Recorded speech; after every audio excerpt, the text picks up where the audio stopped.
আচ্ছা, আজকে আমরা যে বিষয়টা নিয়ে আলোচনা করব সেটা হচ্ছে যে বর্ধিত জ্যা হতে অফসেট নির্ণয়ের সূত্র প্রতিপাদন করব এবং ওই বর্ধিত জ্যা থেকে যে অঙ্কগুলো আছে ওর মধ্যে থেকে একটা অঙ্ক আমরা করব। তো বর্ধিত জ্যা হতে অফসেট বলতে আমরা আসলে কি বুঝি সেটা আগে একটু দেখে আসি আমরা।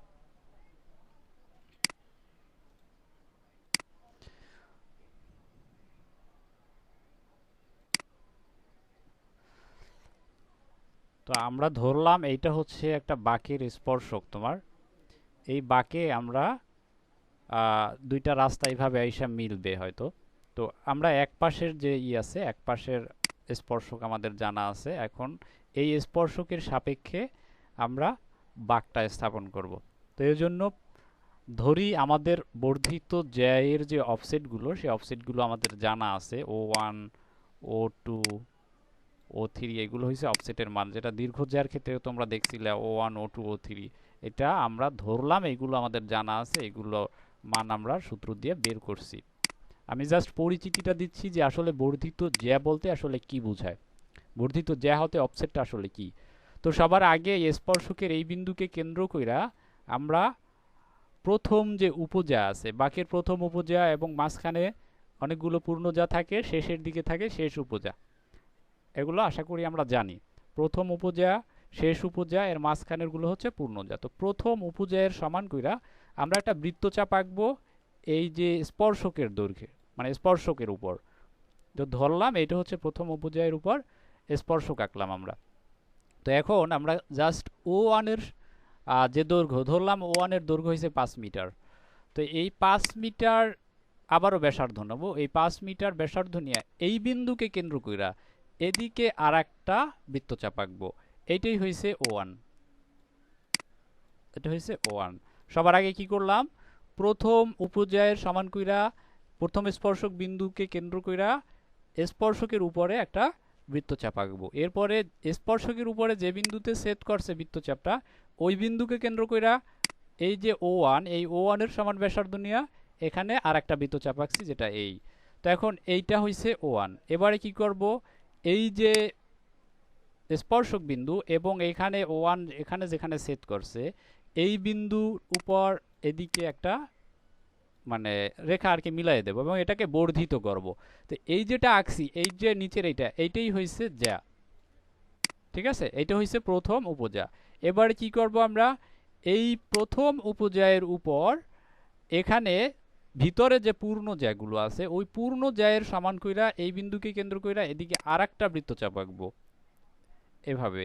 তো বৃত্তচাপটা আঁকার পরে এই বিন্দুকে কেন্দ্র কইরা O2 এর সমান ব্যাসার্ধ নিয়া ধরলাম O2 টা হইছে 10 মিটার, O2 10 মিটার। তো এই 10 মিটার সমান ব্যাসার্ধ নিয়া এখানে আর একটা বৃত্তচাপ আঁকবো যেটা এই বিন্দুকে সেট করবে। এবারে কি করব, এই যে প্রথম যে O1 যেখানে সেট করেছিল এইখান থেকে এটাকে এভাবে মিলাইয়া দেব। ঠিক আছে, সোজা করে মিলাই দেব, এভাবে মিলাই দেব। তো এরপরে এটাকে আবার সামনের দিকে বর্ধিত করব। তো এরপরে এরপরে এটা হচ্ছে পূর্ণ যা, এটা হইছে পূর্ণ, এটা পূর্ণ। কিন্তু প্রথম যেটা ছিল এটা উপজা। আমরা জানি বাঁকের প্রথম দিকে উপজা থাকে এবং শেষের দিকে থাকে শেষ উপজা। প্রথম দিকে প্রথম উপজা এবং মাঝখানে সবগুলো হয়েছে পূর্ণ যা, সবগুলো 30 মিটার করে থাকে। আচ্ছা, তো এখন এই যে এটাকে, এই যে পূর্ণ যা এটাকে আবার বর্ধিত করলাম, বর্ধিত কইরা পূর্ণ জ্যায়ের সমান করে আবারও ব্যাসার্ধ নিয়ে এখানে আর একটা বৃত্তচাপ আঁকবো যেটার কেন্দ্র থাকবে এইখানে। এরপরে O2 পাইলাম, এরপরে O3 ধরলাম, O3 হচ্ছে 12 মিটার পাইছি। তো এবারে কি করব, এই বিন্দুকে কেন্দ্র কইরা O3 12 মিটার সমান ব্যাসার্ধ নিয়ে এখানে আবারও বৃত্তচাপ আঁকবো যেটা এই বিন্দুতে সেট করবে। তো এবার কি করব, এই বিন্দু এবং এই বিন্দু এভাবে মিলাই দেব এবং এটাকে আবার সামনের দিকে বর্ধিত করব। তো এভাবে বর্ধিত করব আর এই অফসেট কাটবো, বর্ধিত করব অফসেট কাটবো। এরপরে দেখা যাবে যে এই যে এগুলোকে যদি একটা বৃত্তচাপ দিয়ে এই শেষের যে বিন্দুগুলো অফসেটের নিচের যে বিন্দুগুলো এগুলোকে যদি এভাবে গোল কইরা মিলায় দেই তাহলে আমরা আমাদের বাঁকটা পাইয়া যাব। তো কিভাবে আমরা আঁকলাম, সবার আগে প্রথম স্পর্শক বিন্দুতে স্পর্শক আঁকলাম, ওই স্পর্শকের উপরে বৃত্তচাপ আঁকবো উপজার সমান ব্যাসার্ধ নিয়া, যেটা এরকমের বড় করে রাখবো। এরপরে O1 এর সমান ব্যাসার্ধ নিয়ে এইখানে যে বিন্দুতে সেট করছে ওইটা ই কইরা ব্যাসার্ধ নিয়ে এদিকে বাড়াইয়া দেবো, বৃত্তচাপ করবো আর কি এখানে। এরপর এই বিন্দুতে সেট করলো, এই বিন্দুতে সেট করার পরে আমরা প্রথম স্পর্শক বিন্দু এবং ওই অফসেটের শেষ বিন্দু এটাকে মিলাইয়া এটাকে বর্ধিত করব। তো প্রত্যেকটা জ্যাকে আমরা এখানে বর্ধিত করছি, এই কারণে এর নাম হয়েছে বর্ধিত জ্যা থেকে অফসেট নিয়ে, বাঁকের বর্ধিত জ্যা হতে অফসেট নিয়ে বাঁক সংস্থাপন। তো এই জ্যাগুলোকে কি করছি, সামনের দিকে বর্ধিত করছি, বর্ধিত করার পরে এই অফসেটগুলো নিচ্ছি, এবং অফসেটগুলো সাধারণত বৃত্তচাপ বা সরল রেখা এভাবে হয়ে থাকে, অল্প দৈর্ঘ্যে, এগুলো খুব বেশি ভ্যারি করে না। তো এখানে বর্ধিত জ্যা থেকে অফসেটগুলো নেওয়া হয়েছে। তা আশা করি বর্ধিত জ্যা হতে অফসেট জিনিসটা কি সেটা আমরা বুঝি। এটা হয়েছে O2, এখানে এই যে এটা হচ্ছে O3। তো O1 O2 O3 এগুলো হয়েছে বর্ধিত জ্যা হতে অফসেট। আচ্ছা, যাই হোক, এবারে আমরা আমাদের প্রমাণে যাই। প্রমাণ করার জন্য আমরা যেটা করব সেটা হচ্ছে, নিচে একটা ফিগার আছে, আমরা ফিগারটা একটু আগে বোঝার চেষ্টা করব, তারপরে প্রমাণের দিকে আগাবো। এখানে যে বাঁকটা দেওয়া আছে, এই বাঁকটা, এখানে যে বাঁকটা দেওয়া আছে এই বাঁকটা বর্ধিত জ্যা হতে অফসেট নেয়ার পরে বাঁকটা পাওয়া যাবে, যেটা এখানে নীল কালার দিয়ে দেখানো আছে। দেখো, এই যে গোল যে অংশটা, বৃত্তচাপের যে অংশটা, ওইটাই হয়েছে আমাদের বাঁক। এখন এই বাঁকটা যে আমরা আঁকছি, এটা বিভিন্ন জায়গায় বিভিন্ন কিছু আছে। এইটা হচ্ছে প্রথম স্পর্শক বিন্দু, যেটাকে আমরা T1 বলছিলাম। আর এদিকে শেষ স্পর্শক আছে, কোথাও যায় শেষ হয়েছে, সেটা এখানে দেখানো হয় নাই। তো প্রথম স্পর্শক বিন্দু আশা করি সবাই আমরা চিনব। এবং এই যে এটা হয়েছে আমাদের রাস্তা ছিল, এটা হচ্ছে, তাহলে রাস্তাটা হবে আমাদের প্রথম স্পর্শক। এই পর্যন্ত আশা করি সবাই বুঝছি। এই চিত্রের ক্ষেত্রে, আগেরটা বুঝছো কিনা জানি না, এই চিত্রের ক্ষেত্রে বোঝো। এই যে T1 এটা হচ্ছে প্রথম স্পর্শক বিন্দু, এবং এই যে লাইনটা এটা হচ্ছে আমাদের প্রথম স্পর্শক, মানে মূল যে রাস্তাটা এটা ছিল। এ পর্যন্ত বুঝছি কিনা? জি স্যার। জি স্যার। আচ্ছা, এটা হচ্ছে স্পর্শক আর এটা ছিল প্রথম স্পর্শক বিন্দু। আচ্ছা, এবারে এই যে বাঁকের মধ্যে দেখো, এই যে এই অংশটা, এই একটা অংশ, এই একটা অংশ, এইগুলোকে একটু আগে আমরা বলছিলাম যে প্রথম যেটা থাকে বাঁকের প্রথম দিকে, প্রথম স্পর্শক বিন্দু থেকে প্রথম উপজাটা থাকে, তাই না? প্রথম উপজা, এখানে C1 এটা হইছে প্রথম উপজা। এরপরে যেগুলো আছে এগুলো সবগুলো পূর্ণ যা থাকে, সবগুলো 30 মিটার কইরেই থাকে নাকি? শুধু প্রথমটা 30 মিটারের কম থাকে, এবং শেষে যেটা থাকে ওটাও 30 মিটারের কম থাকে। আর মাঝখানের যে সবগুলো 30 মিটার কইরেই থাকে নাকি? প্রথমটা 30 মিটারের কম, আর মাঝখানের গুলো সবগুলো 30 মিটার কইরেই থাকবে, ওগুলোকে বলা হয় পূর্ণজা। তো ধরলাম এই বাঁকের এদিকের এই অংশগুলো কিছু আপাতত নাই, এগুলো বাদ দিয়ে দাও। আমরা এই পর্যন্ত এই যে অংশটা, এপাশের নিচের যে অংশটা, এই অংশটা আগে একটু খেয়াল করি। তো এখানে তাইলে বাঁকের অংশ কোনটা? এই যে মাঝখানের যে নীল দাগ দেয়া যেটা আছে, এইটুকু হয়েছে গোল অংশ। এইটুকু কি গোল অংশ। আর তাইলে এই যে অংশটা মাঝখানের যে C1, এইটা হয়েছে এইটুকুর জন্য জ্যা নাকি? এই বাঁকের এই C1 এইটুকু তাইলে কি হবে? এই বাঁকের নিচের এই অংশটুকুর জন্য জ্যা। এগুলো নাই, এগুলো আপাতত বাদ। এগুলো ধরো চিত্রের ভিতরে এগুলো নাই কিছুই, প্রথম এই অংশটা আছে। তাহলে প্রথম অংশের জন্য এটা হয়েছে কি, এই C1, এই যে সোজা অংশটা, এই সোজা অংশটা হচ্ছে এই যে লাল দিয়ে দেখানো হয়েছে, এটা হয়েছে জ্যা। আর এই যে নীল অংশ এটা ছিল স্পর্শক, আর এটা হচ্ছে প্রথম স্পর্শক বিন্দু, আর এইটা হচ্ছে দ্বিতীয় স্পর্শক বিন্দু। বুঝছো কিনা?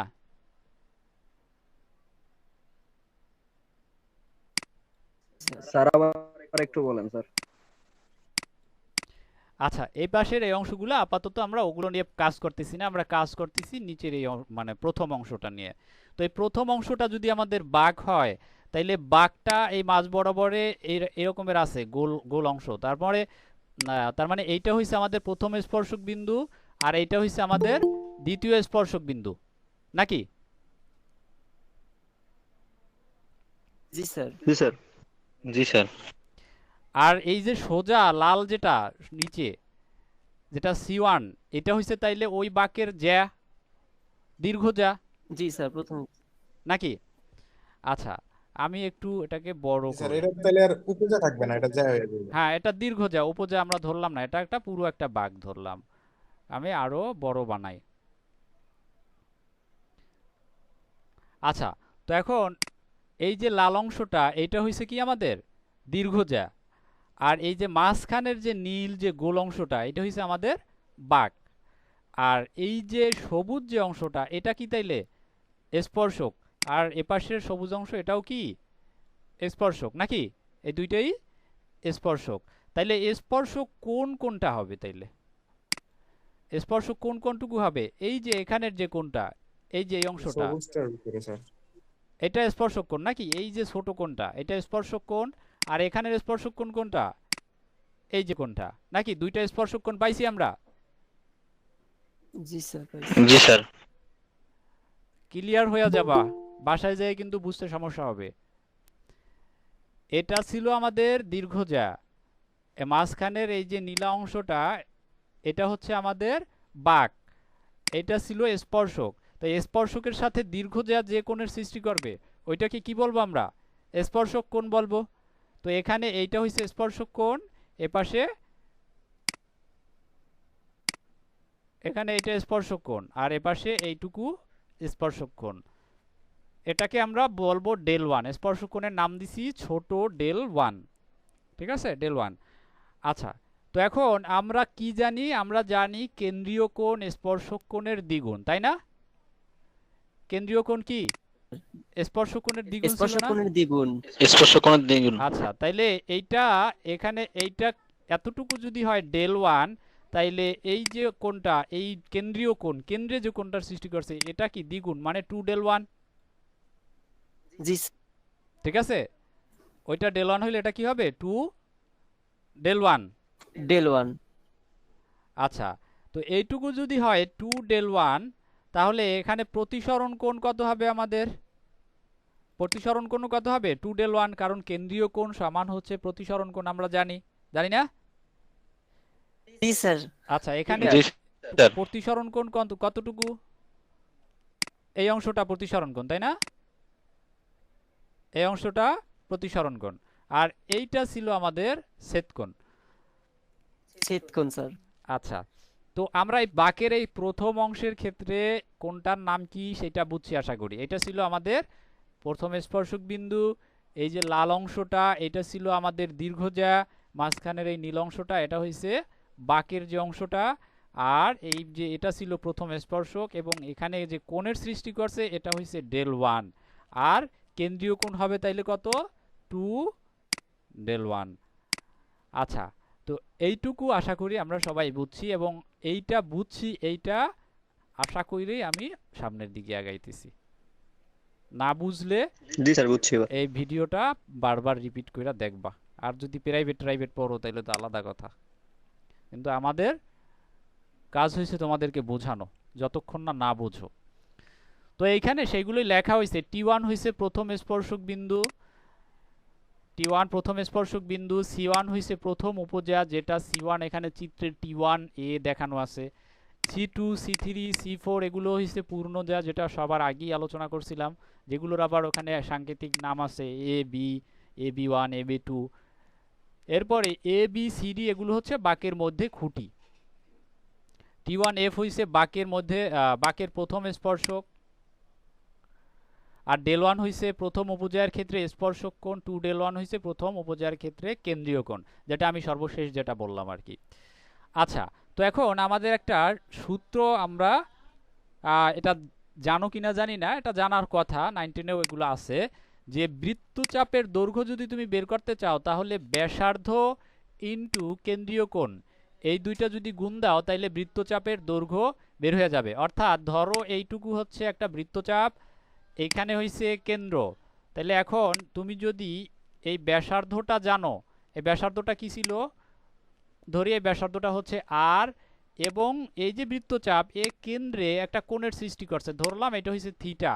থিটা কোণের সৃষ্টি করছে বা ডেল কোণের সৃষ্টি করছে, যাই বলো, তাহলে এই ব্যাসার্ধ এবং থিটা এই দুইটাকে যদি গুণ দাও তাহলে এইটুকুর দৈর্ঘ্য পাবা, এই যে গোল অংশটুকুর দৈর্ঘ্য তোমরা পাওয়া যাবা। এইটাই হচ্ছে এই সূত্রটা, বৃত্তচাপ সমান হচ্ছে বৃত্তচাপের দৈর্ঘ্য সমান ব্যাসার্ধ ইন্টু কেন্দ্রীয় কোণ। এটা মাথায় রাখবা এই প্রমাণটা করার জন্য। তো এখন আমরা যদি C1 যেখানে আছে, C1টা কোথায় আছে দেখি আমরা, এই যে এই অংশটুকু নাকি। এখন বলছিলাম এই যে এখানে যে জ্যা যেটা হবে আর বৃত্তচাপ যেটা হবে দুইটা সমান, দুইটা প্রায় সমান, এই কারণে এই দুইটাই ধরলাম C1, বৃত্তটার দৈর্ঘ্য ধরলাম C1 আর এই উপজার দৈর্ঘ্য ধরলাম C1। তাহলে এই C1 এর দৈর্ঘ্য কত আসবে, এখানের যে ব্যাসার্ধ আছে, ব্যাসার্ধ কত আছে আর, ব্যাসার্ধ কত আর, এবং কেন্দ্রীয় কোণ কত 2del1, কেন্দ্রীয় কোণ কত 2del1, তাই আর ইন্টু 2del1 যদি দেই তাহলে এখানকার যে বাঁকের দৈর্ঘ্য বা উপজার দৈর্ঘ্য C1 এটা পাবো। সন্দেহ আছে কারো? না স্যার। এই সূত্র দিয়ে স্যার এটা ছোট অংশ দেখে তাহলে এই বাঁকটা ধরেন নাই না, না, মানে এই কারণে ছোট সরলরেখা ছোট ধরছেন। 30 মিটারের ক্ষেত্রে বাঁক তো অনেক বড় পরিসরে হবে। তো 30 মিটারে গোল জি অংশ স্যার। সোজা অংশ ডিফারেন্স বোঝা যায় না, আর থাকলেও খুবই সামান্য, এই কারণে ওই দুইটাকে আমরা সমান ধরলাম। তো এখন এই যে C1 এটা হবে কি তাহলে আর ইন্টু কেন্দ্রীয় কোণ, ব্যাসার্ধ ইন্টু কেন্দ্রীয় কোণ, ব্যাসার্ধ ছিল আর, কেন্দ্রীয় কোণ ছিল 2del1। আশা করি এইটুকু আমরা বুঝছি। এরপরে তাহলে আমরা লিখতে পারি কি, আমরা এখানে লিখতে পারি C1 সমান আর ইন্টু 2del1। এখানে আমি আবার লেখা দিছি যে জ্যা এবং পরিধি প্রায় সমান, তাই C1 এ ওই বৃত্তচাপের সমানই হবে এটা C1টা। আচ্ছা, তাহলে এখানে যেহেতু আমরা লিখলাম C1 সমান আর ইন্টু 2del1, তো এখন এই del1 এর মানটা যদি আমরা আলাদাভাবে বের করতে চাই তাহলে আমরা লিখতে পারি del1 ইকুয়াল টু C1/2r, এটা লেখা যায় নাকি? জাস্ট একটু এদিক ওদিক করলাম, সমাধান করলাম। আচ্ছা, এখন এই del1 এর মানটা যে C1/2r এখানে যেটা আসলো, সন্দেহ আছে কারো? এই যে এই অংশটুকু বুঝছি কিনা?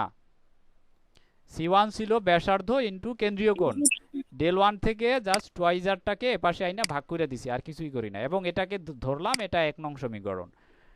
এই গেল আমাদের নিচের অংশের কাজ। এরপরে আমরা নিচের অংশে আরো একটু কাজ আছে, আমরা একটু দেখি, চিত্রে চলে যায়। আচ্ছা, এইখানে দেখো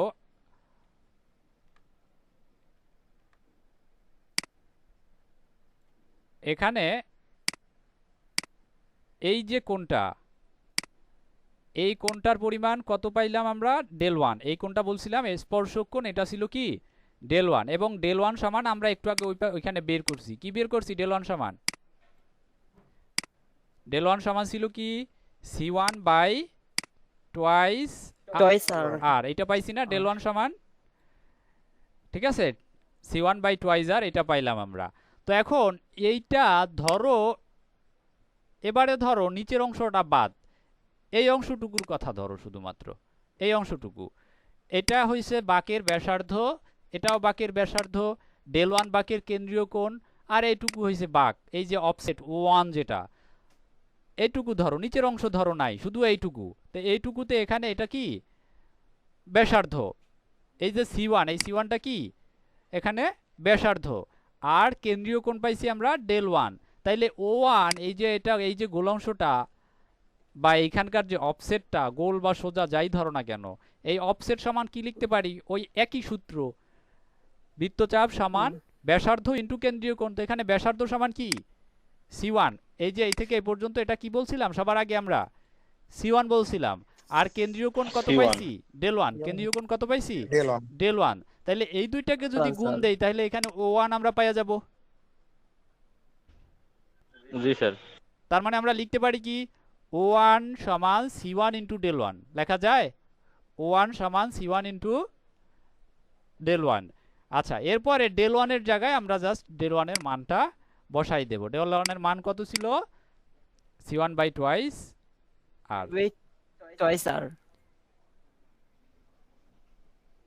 আচ্ছা, তাহলে বৃত্তচাপ এখানে মানে O1 ইকুয়াল টু, এটা লেখা যায় C1 into del1, just del1 এর জায়গায় C1/2r এটাকে বসাইলাম, বসাইয়া কি পাইলাম, C1 এখানে গুণ দিলাম, তাহলে থাকে C1 স্কয়ার বাই টোয়াইস আর। আচ্ছা আমরা O1 কিন্তু পাইয়ে গেছি নাকি, 1 পাইয়ে গেছি না? এই পর্যন্ত যে আমরা এতক্ষণ আলোচনা করলাম বুঝাইলাম, এই পর্যন্ত আমরা বুঝছি কিনা? এই পর্যন্ত যদি না বোঝো তাহলে সামনের গুলা বুঝবা না কিছুই। জাস্ট আমরা কি করছি, প্রথম অংশের জন্য কেন্দ্রীয় কোণ ছিল del1, ব্যাসার্ধ ছিল r, তাহলে r ইন্টু 2 del1, এই দুইটা গুণ দিলে আমরা এখানকার বাঁকের দৈর্ঘ্যটা পাইয়া যাব, অর্থাৎ c1 পাইয়া যাব। তো এখানে যেহেতু c1 পাইয়া গেছি, এটা ব্যাসার্ধ মানে এটা হচ্ছে গিয়া তোমার প্রথম উপজা।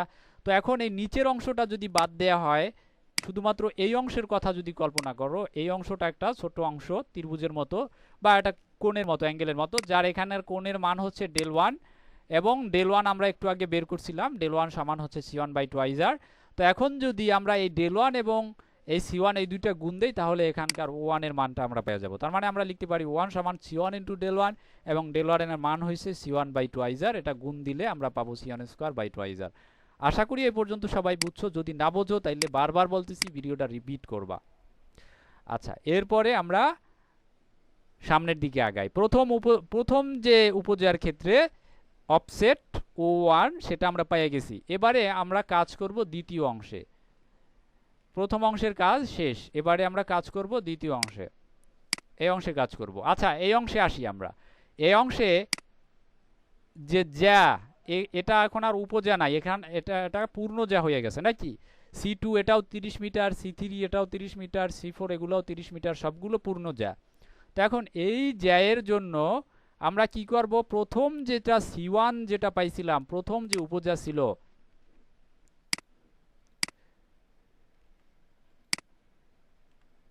এখানে প্রথম যে উপজা ছিল C1, এই C1টাকে আমরা বর্ধিত করব। যেহেতু বর্ধিত যা হতে আমরা অফসেট নির্ণয় করতেছি, এই যে উপজাটা এটাকে সামনের দিকে সোজা বাড়াবো, যেটা এখানে এই B2 পর্যন্ত আমরা বাড়াইলাম এখানে। তো এটাকে বাড়াইলাম। তো দ্বিতীয় অফসেটটা হবে এই B2 থেকে বাঁক পর্যন্ত যে দূরত্বটা, এইটা হইছে O2। এই B2 থেকে বাঁক পর্যন্ত যেটুকু, সেইটুকু হচ্ছে আমাদের O2। তো এখন আমরা এখানে দেখো, এইখানকার কেন্দ্রীয় কোণ হইছে 2 del2, আগে ছিল কি 2 del1, এবারে এখানকার কেন্দ্রীয় কোণ 2 del2। কেন 2 del2? কারণ হচ্ছে এখানকার এই বিন্দুতে যদি আমরা একটা স্পর্শক আঁকি, আগে ছিল প্রথম স্পর্শক বিন্দুতে স্পর্শক আঁকছি, কিন্তু এবারে কি করছি, এই বিন্দুতে স্পর্শক আঁকছি। এই বিন্দুতে যদি স্পর্শক আঁকি, তাহলে ওই স্পর্শক এইখানকার যে জ্যা থাকবে, ওই জ্যায়ের সাথে যে কোণ করবে, ওইটাই হইছে ওই এই অংশের জন্য স্পর্শক কোণ। এই স্পর্শক কোণটা এটা বুঝছি কিনা আমি আবারও রিপিট করি, হয়তো বোঝো নাই। আমরা প্রথমবারের ক্ষেত্রে কি করছিলাম, বাঁকের এই যে T1 বিন্দুতে স্পর্শক আঁকছিলাম, যেটা ছিল এইটা, ঠিক আছে, প্রথম অংশের জন্য, এবং এখানে আমরা স্পর্শক কোণ পাইছিলাম del1। এবারে কি করব, দ্বিতীয় অংশের জন্য এই বিন্দুতে স্পর্শক আঁকবো। তো এই বিন্দুতে যদি স্পর্শক আঁকি, তাহলে এটা এই রকমের চলে যাবে এদিকে, এই যে মাঝখানের যে অংশটা, এটা হইছে এই বিন্দুর স্পর্শক। আর এদিকের যেটা, এই যে C1 থেকে যেটা বাড়াইছিলাম, ওটা হইছে বর্ধিত জ্যা, আগের যে জ্যা, ওই জ্যায়ের বর্ধিত রেখাটা সামনের দিকে গেছে। তার মানে এই অংশটা হচ্ছে এই এ বিন্দুতে স্পর্শক, তাহলে এ বিন্দুতে যদি এটা স্পর্শক হয়, তাহলে স্পর্শক কোণ হবে কোনটুকু, এইটুকু, এই যে del2 হবে স্পর্শক কোণ। আচ্ছা, এই যে del2টা যে স্পর্শক কোণ হইছে, এইটা কি বুঝছি আমরা? আমি ধৈরা জিজ্ঞাসা করব। জি স্যার, বুঝছি। এই 13, 56, 68, তুমি কি বুঝছো? দেখিও জি স্যার। বুঝছো না? আচ্ছা, কি বুঝছো এখানে, যে এই যে এখানে এটা del2 হইলো কেন, del2টা এখানকার স্পর্শক কোণ কেন হইলো? এই যে স্যার, প্রথম স্পর্শক, তারপর এই প্রথম স্পর্শক কোনটা? এখানে তো নাম টাম দেওয়া আছে, এই এ প্রাইম এগুলা লেখা আছে, তো কোনটা নাম দেখে একটু বলো তো, যে এখানে এই বিন্দুতে স্পর্শক কোনটা, স্পর্শকের যে রেখা সেটা কোনটা? নাম টাম তো স্যার দেওয়া এ আছে। প্রাইম। এ প্রাইম? স্যার এ প্রাইম, জি স্যার, ওই যে এটা এ প্রাইম জি তো স্যার। এখানে তো শুরু হইলো, শেষ হইছে কোথায়? না sir, T T T on F. T1F, sir F বিন্দু, এই যে এফ বিন্দু। জি স্যার। তা T1F তো এই বিন্দুতে স্পর্শক। আমি তো বলছি এই যে দ্বিতীয় জায়গায় এ আর এ আর এই বিন্দুতে জায়গায় হ্যাঁ স্পর্শক কোনটা? দ্বিতীয় জায়গায় স্পর্শক স্যার দিয়ে দ্বিতীয় স্যার ডি2। D2 কই আছে? D2 ডি আছে কোথাও? তুমি এতক্ষণ আসালাই না ক্লাসে, কি জানি করতে আছো। আচ্ছা যাই হোক, তো এখানে জাস্ট স্যার আমার নেটওয়ার্কে প্রবলেম, আমি বাসার বাইরে আছি স্যার, নেটওয়ার্কে খালি বাজে বাজে আমার আসে স্যার। আচ্ছা ভালো হয়েছে। তো এখানে এই মানে যে এইটা ছিল, এটা ছিল এই বিন্দুতে স্পর্শক, বি বিন্দুতে স্পর্শক, আর এখানে এ ছিল এফ বিন্দুতে স্পর্শক। তো এখানে বি বিন্দুতে এইটা হচ্ছে স্পর্শ, এ বিন্দুতে এটা স্পর্শক যা শুরু হয়েছে এ প্রাইম থেকে, তার মানে এ prime A B one, A prime A B one, এই তিনটা মিলা যে একটা রেখা, এই রেখাটা হয়েছে এ বিন্দুতে স্পর্শক। আর এ বিন্দুতে স্পর্শক এই যে সি টু যে এখানে জ্যা আছে, এই জ্যায়ের সাথে যে কোণটা সৃষ্টি করলো এটা হচ্ছে গিয়া আমার ডেল টু, অর্থাৎ এই বিন্দু এই যে এইটার ক্ষেত্রে, এই বাঁকের ক্ষেত্রে স্পর্শক কোণ। তো এটা যদি স্পর্শক কোণ হয় তাহলে কেন্দ্রীয় কোণ হবে টু ডেল টু। ঠিক আছে, তো এখন আমরা যদি এখানে সি টুর মান বের করতে চাই, সি টুর মান, তাহলে সি টুর মানটা কি দাঁড়াবে? ব্যাসার্ধ গুণ কেন্দ্রীয় কোণ, তাই না? ব্যাসার্ধ ছিল আর টু না আর ওয়ান, মানে আর একটাই, সব জায়গায় তো ব্যাসার্ধ সেম, ব্যাসার্ধ সব জায়গায় সেম না। তো এখানে আর ইন্টু টু ডেল টু, এই দুইটা গুণ দিলে আমরা সি টুটা পাইয়া যাব। ঠিক আছে, তো এখন এইখানে যদি আমরা সি টুর দৈর্ঘ্যটা পাইয়া যাই, এর সাথে যদি আবার এই কোণটা গুণ দেই, তাহলে এতটুকু পাইয়া যাব নাকি নিচের এই অংশটুকু পাইয়া যাব। এখানের ও টু অংশটা হয়েছে পুরো অংশটা, এই পুরো অংশটা আবার দুইটা ভাগ হয়েছে, স্পর্শকের উপরে এতটুকু একটা অংশ আর স্পর্শকের নিচে এতটুকু একটা অংশ। তো এখন আমরা যদি নিচের অংশটার দৈর্ঘ্য পাইতে চাই, নিচের অংশ এই থেকে এই পর্যন্ত কতটুকু, এটা যদি পাইতে চাই, তাহলে কি করব? এই যে ডেল টুর সাথে সি টু গুণ দিলেই নিচের অংশটুকু পাওয়া যাব। আবার উপরের অংশটুকু যদি পাইতে চাই, তাইলে এখানে এইখানের যে কোণ আছে, এই কোণের সাথে যদি আমরা এই সি টু গুণ দেই, তাহলে উপরের অংশটা পাওয়া যাব। কি রকমের? এই যে সি টু, এই সি টুটা এইখানের দৈর্ঘ্য, এতটুকুর দৈর্ঘ্য যেমন সি টু, এখানে এতটুকুর দৈর্ঘ্য সি টু, এতটুকুর দৈর্ঘ্য এটাও সি টু, যেহেতু এটা একটা বৃত্তচাপ এবং এই বৃত্তচাপের ব্যাসার্ধ তিনটেই, এই বৃত্তচাপের ব্যাসার্ধ, এটাও ব্যাসার্ধ, এটাও ব্যাসার্ধ, এখানে এটাও ব্যাসার্ধ, সুতরাং তিনটার দৈর্ঘ্যই হবে সি টু। এবং এইখানকার কোণ হইছে ডেল টু এবং এইখানকার কোণ ডেল ওয়ান। এখন ওইখানকার কোণটা ডেল ওয়ান কেন সেইটা একটু আমরা দেখি। কারণ হচ্ছে আমাদের যে প্রথম যে অংশটা ছিল বাঁকের, এখানে দেখো প্রথম যে অংশটা ছিল, এখানে এই যে এই অংশটুকু ছিল ডেল ওয়ান, তাই না? এই অংশটুকু কত ছিল? ডেল ওয়ান ছিল। এইটা যদি ডেল ওয়ান হয়, এটা হচ্ছে এই কোণের বিপরীত কোণ, এই কোণটার এটা হচ্ছে বিপ্রতীপ কোণ। তাহলে এইটার বিপরীতে যদি এইটা হয়, তাহলে এইটা যদি ডেল ওয়ান হয়, তাহলে এটুকুও কত হবে? এটাও কি ডেল ওয়ান হবে। এটা কি বুঝছো? জি স্যার। যারা প্রথম থেকে মনোযোগ দিতে পারো না তারা বুঝবা না, স্বাভাবিক। এখানে এইটার কোণের মান পাইছি আমরা ডেল ওয়ান, এটা আগের অংশে আমরা এখানে এতটুকু পাইছিলাম ডেল ওয়ান, এই যে ডেল ওয়ান ছিল। তো এইটা যদি ডেল ওয়ান হয়, এখানে এই অংশটুকুও ডেল ওয়ান হবে। কেন? কারণ এর বিপরীত কোণ এই রকমের যদি থাকে, এইটার দৈর্ঘ্য, এটা যদি এই কোণটা যদি ডেল ওয়ান হয়, তাহলে এখানে এটাও কি ডেল ওয়ান হবে, কারণ এর বিপরীত কোণ হয়েছে এইটা, এই কোণের পরিমাণ ডেল ওয়ান হলে এটাও ডেল ওয়ান। হুবহু এটা যদি ডেল ওয়ান হয়, তাহলে এই অংশটুকু হবে ডেল ওয়ান। তো এখন আমরা এই যে সি টু, এটাকে যদি বের করতে পারি, তাহলে এটাও সি টু,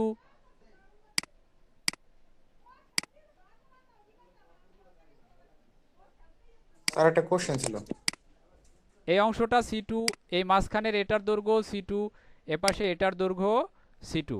তাহলে সবগুলোই যেহেতু সি টু, এই সি টুর সাথে এই যদি ডেল টু যদি তুমি গুণ দাও, তাহলে এতটুকুর দৈর্ঘ্য পাবা। আবার সি টুর সাথে যদি তুমি এই ডেল ওয়ান এইটাকে যদি গুণ দাও, তাহলে এতটুকু পাওয়া যাবা। হ্যাঁ, এখন প্রশ্ন করবা, কি করো? স্যার আগে তো স্যার মানে একটা অংশই ছিল স্যার, মানে উপরের কোনো কোণ ছিল না, নিচে কোনো কোণ ছিল না আগে যে সময় এটা করছি স্যার। হ্যাঁ, আগেরটা আলাদা, দ্বিতীয়টার ক্ষেত্রে প্রমাণ করতেছি আমরা, দ্বিতীয়টার ক্ষেত্রে আসতেছি সামনে কিভাবে কি আসলো। এই দুইটা অংশ এক কইরা ফেলাবো। আচ্ছা, আগেরটার মতো যে হবে এমন তো না, পরেরটাই তো আলাদা হবে। আচ্ছা, তো এখন দেখো, আমরা O1 এর ক্ষেত্রে একটা মান পাইছিলাম, এবারে O2 এর ক্ষেত্রে আর একটা মান পাবো। এখন O2 এর ক্ষেত্রে কতটুকু পাবো? এই যে উপরের এই অংশটুকু এবং নিচের এই অংশটুকু, দুইটা অংশ। এখন এই দুইটা অংশ যদি আলাদাভাবে বের করতে পারি, তাহলে দুইটা অংশ যোগ করলেই আমরা পুরোটা পাইয়া যাব। তো আমরা একটু আগে বললাম যে এই del1 এর সাথে যদি আমরা এই C2 গুণ দেই, তাহলে আমরা এতটুকু পাবো, আর del2 এর সাথে যদি C2 গুণ দিই তাহলে এতটুকু পাবো। এরপরে দুইটা যোগ কইরা পুরোটার দৈর্ঘ্য একসাথে বাইর করে ফেলাবো। তো আমরা এবারে নিচের দিকে যাই, থিওরিতে আমরা যা লিখছি ওখানে চলে যাই।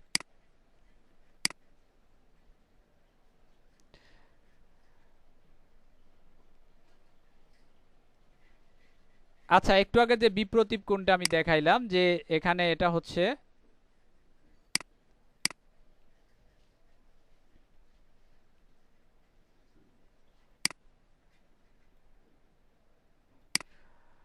অর্থাৎ ওই যে উপরের যে কোণটা ছিল, এরকমের দুইটা অংশ ছিল, তাই না? এই কোণটা ছিল del1, এই কোণটা ছিল del1, আর এই কোণটা পাইছিলাম আমরা del2। তো এখন এই যে del1টা এটা বিপ্রতীপ কোণ হিসেবে পাইছিলাম, এই প্রথম যে কোণটা সেটাই এখানে লেখা হয়েছে যে এটা হচ্ছে del1 এবং এটা হচ্ছে del2। তো এখন বৃত্তচাপ BB1 কোনটা হবে? BB1 ছিল, এইটা ছিল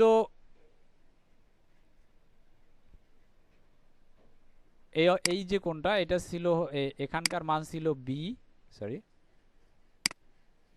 এটা ছিল B, এটা ছিল B1 এবং এটা ছিল B2।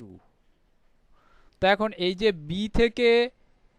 B1 থেকে B2 পর্যন্ত এতটুকুর দৈর্ঘ্য আমরা পাবো কি রকমের? এই যে C2 আছে, এটাও C2, এই মাঝখানের এটাও C2, এই উপরের এটাও C2। তো এই C2 এর সাথে del1 কেন্দ্রীয় কোণ যদি গুণ দেই, তাইলে এতটুকুর দৈর্ঘ্য আমরা পাবো। সেটাই লিখছি C2 ইন্টু del1। তাইলে এখন del1 এর মান সবার আগে আমরা পাইছিলাম, কত পাইছিলাম? একেবারে 1 নং সমীকরণে আমরা পাইছিলাম C1/2r। তো এখানে তাইলে B1 B2 এতটুকুর দৈর্ঘ্য পাইলাম আমরা C2 ইন্টু C1/2r, অর্থাৎ C1 C2/2r। এবারে নিচের এই অংশে আসি। নিচের এই অংশ হয়েছে B থেকে শুরু হয়েছে, B থেকে B1 পর্যন্ত। তো B থেকে B1 পর্যন্ত এটা এই কোণটার মান আমরা পাইছি del2, এবং এই C2 এর সাথে যদি আমরা del2 গুণ দেই, তাহলে B থেকে B1 পর্যন্ত পাবো আমরা। তো C2 ইন্টু এখন এখানে del2 সমান কতটুকু আসবে? আমরা এখানে দেখি del2 আর C2 এর দৈর্ঘ্য যেটা ছিল আমাদের এই থেকে এই পর্যন্ত, এখানে আবার এই কেন্দ্রে কোণ ছিল, কেন্দ্রে কতটুকু কোণ ছিল? এখানে কতটুকু কোণ ছিল? 2 del1, চিত্রে ওখানে উপরে রেখে আসছি আমরা, 2 del1 ছিল এখানে, তাই del2 2 del2। তো এটা যদি 2 del2 হয়, তাহলে C2 হবে কত? এই r ইন্টু 2 del2, সেটাই আমরা লিখছি, C2 সমান হবে r ইন্টু 2 del2, এই যে r ইন্টু 2 del2। তো এখন এই del2 এর মান যদি আমরা বের করতে চাই, তাহলে এখানে হবে C2/2r। জাস্ট সমাধান করলাম আমরা এখানে, জাস্ট এই যে del2 এর জায়গায় C2/2r বসাইলাম, এবং C2 স্কয়ার যদি দুইটা গুণ দেই, তাহলে এখানেও C2 এখানেও C2, তার মানে C2 স্কয়ার/2r। তার মানে আমরা পাইলাম B1 B2, এটা পাইলাম হচ্ছে গিয়া, অর্থাৎ এই যে উপরের অংশটুকু এটা পাইলাম হইছে C1 C2/2r, আর এই যে নিচের যে এই অংশটুকু এইটুকু পাইলাম C2 স্কয়ার/2r। তো এখন যদি এই দুইটাকে যদি যোগ করি, এই অংশ এবং এই অংশ, এই দুইটা অংশ যদি আমরা যোগ করি, তাহলে আমরা পুরোটা পাইয়া যাব। আর পুরোটা ছিল আমাদের O2, দুইটা মিলা কি হয়েছিল মনে আছে? দুইটা মিলা হয়েছিল O2। তাহলে আমরা লিখতে পারি O2 সমান B1 প্লাস B1 B2, এই দুইটাকে যোগ করলাম, এবং যোগ করার পরে আমরা কি করলাম? এই যে C2/2r, এই দুইটাকে কমন নিয়ে আসলাম। C2/2r কমন নিলে এখানে থাকবে শুধু C1, আর এখানে একটা C2 থাইকা যাবে, C1 প্লাস C2। আচ্ছা, এখানে একটা জিনিস আমরা খেয়াল করব, একটু নিচের দিকে নামি। তো এখানে দেখো যে যেটা পাইলাম আমরা, এখানে 2 নম্বর অফসেট বের করতেছি। কয় নম্বর অফসেট? O2, 2 নম্বর অফসেট বের করতেছি। তো 2 নম্বর অফসেট বের করার জন্য আমরা যেটা করব, এখানে যে সূত্রটা আমাদের বের হইলো সেটা হচ্ছে C2 by টুয়াইজার into C1 plus C2। তার মানে এই যে C2, এখানে 2, এখানে সির সাথেও থাকবে 2, আর এখানে এই ব্র্যাকেটের ভিতরে শেষে যেটা থাকবে সেটাও থাকবে 2, এবং আগে যেটা থাকবে সেটা হচ্ছে 2 এর যে আগের সংখ্যাটা সেটা। আমরা যদি O3টা একটু দেখি, O3 এখানে 3 নম্বরটা বের করতেছি, তার মানে অনুরূপভাবে এখানে সির জায়গায় যে সি এখানে 3 হবে, C2 না C3, আর এখানে শেষেরটাও থাকবে C3, আর এর আগে যেটা থাকবে সেটা হচ্ছে এই 3 এর আগে মানে C2। 4 নম্বরটা যদি আমরা বের করি তাহলে সি এর সাথে থাকবে 4 অর্থাৎ C4, আর এখানে শেষে থাকবে C4, আর আগে থাকবে C4 এর আগে অর্থাৎ C3। 5 নম্বরের ক্ষেত্রেও এখানে থাকবে C5 এবং শেষেরটা থাকবে C5, এর আগেরটা থাকবে C4 অর্থাৎ 5 এর যে জাস্ট আগেরটা। তো এখন এটাকে যদি আমরা n দ্বারা প্রকাশ করি তাহলে কি দাঁড়ায় একটু দেখি আমরা। n দ্বারা যদি প্রকাশ করি তাহলে ও n মানে n নাম্বারেরটা বের করতেছি, তাহলে c এর সাথেও থাকবে n এবং এখানেও c এর সাথে থাকবে n, এবং এর আগে হবে n এর জাস্ট আগেরটা, তার মানে n থেকে 1 মাইনাস করলে এর আগেরটা পেয়ে যাব আমরা, cn মাইনাস 1। এইটাই আমরা প্রমাণ করতেছি, অর্থাৎ n সংখ্যক যে উপজা অর্থাৎ n জায়ের ক্ষেত্রে আমাদের বর্ধিত জায়ের ক্ষেত্রে অফসেট কত হবে সেইটাই বের করতেছি।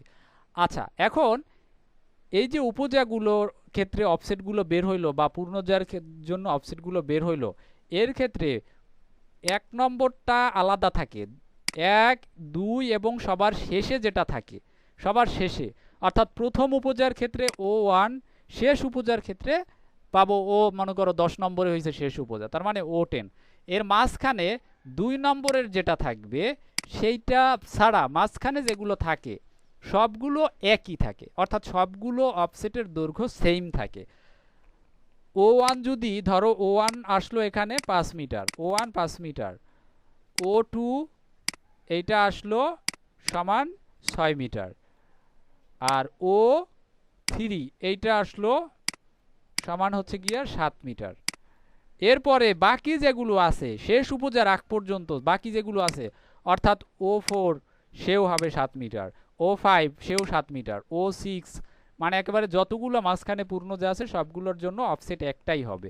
তো এটা আমরা কিভাবে বের করতে পারি? আমরা একটু আগে বলছিলাম যে 3 নম্বরেরটা ওই 4 নম্বর, 3 নম্বর, 4 নম্বর, 5 নম্বর সবগুলো সেমই থাকবে। সুতরাং যদি 3 নম্বরেরটা আমরা বের করতে চাই তাহলে আমরা একটু আগে বললাম যে 3 নম্বরেরটাও যা 2 নম্বরের উপজার ক্ষেত্রে আমরা জানি উপজাগুলো আলাদা থাকে কিন্তু পূর্ণজাগুলো সবগুলো 30 মিটারই থাকে, অর্থাৎ বলতে পারি C2 সমান C3 সমান C4 সমান C5, এগুলো সবগুলো সমান ধরতে পারি। তাহলে এখানে C2ও যা C3ও তা একই জিনিস।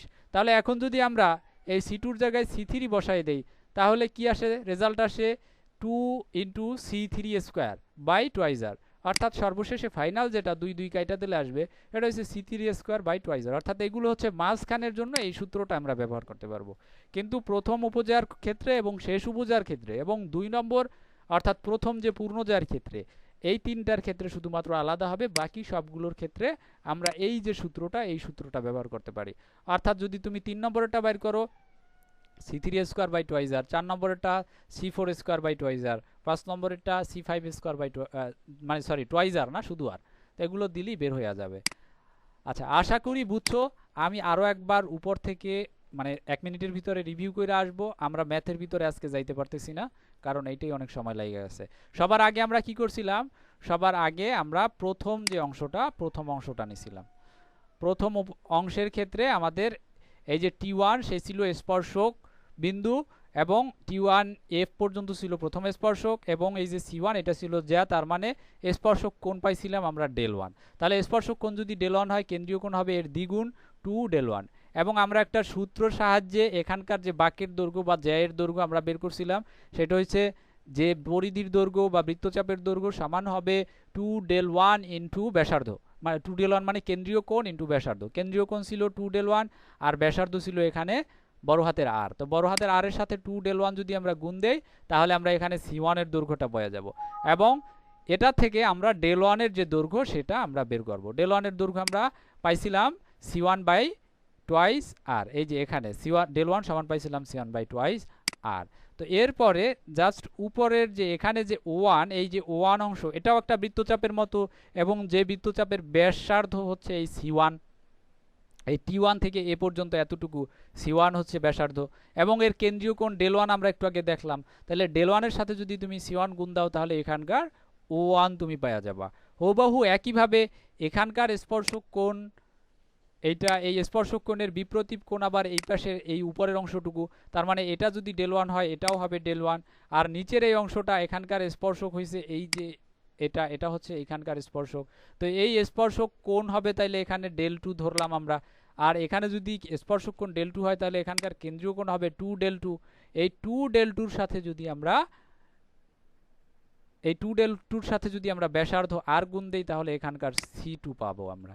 তাহলে এখানকার C2 যদি আমরা পাওয়া যায়, C2 এর সাথে এই কোণটা যদি গুণ দেই তাহলে নিচের অংশটুকু পাবো এবং C2 এর সাথে উপরের এই কোণটা অর্থাৎ del 1 যদি গুণ দিই তাহলে এই অংশ পাবো এবং এই অংশ যোগ এই অংশ, এই দুইটাকে যদি যোগ করি তাহলে এই পুরো অংশটা পাবো এবং এই পুরো অংশটার রেজাল্ট আমরা যেটা সর্বশেষে পাইলাম সেটা হচ্ছে গিয়ে আমরা সবার শেষে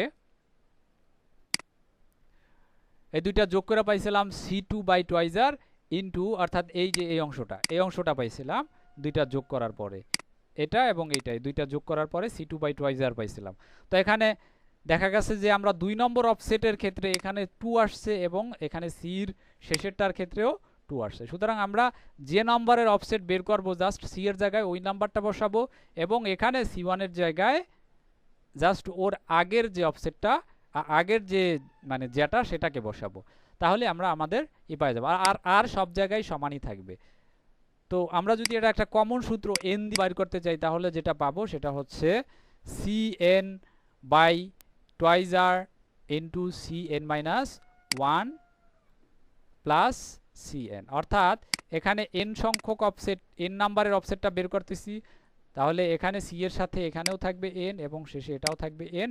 এর আগে যেটা থাকবে সেটা হচ্ছে Cn এর জাস্ট আগেরটা অর্থাৎ Cn মাইনাস 1 এবং আর সবগুলোর ক্ষেত্রে সেম। এই সূত্রটাই প্রমাণ করতে বলা হয়েছে এবং এই প্রমাণটা অনেকবার আসছে তোমাদের পরীক্ষায়। এখন বুঝছো কিনা জানি না, কে কে বুঝছো আমি দেখতে চাই যে কয়জন বুঝছে।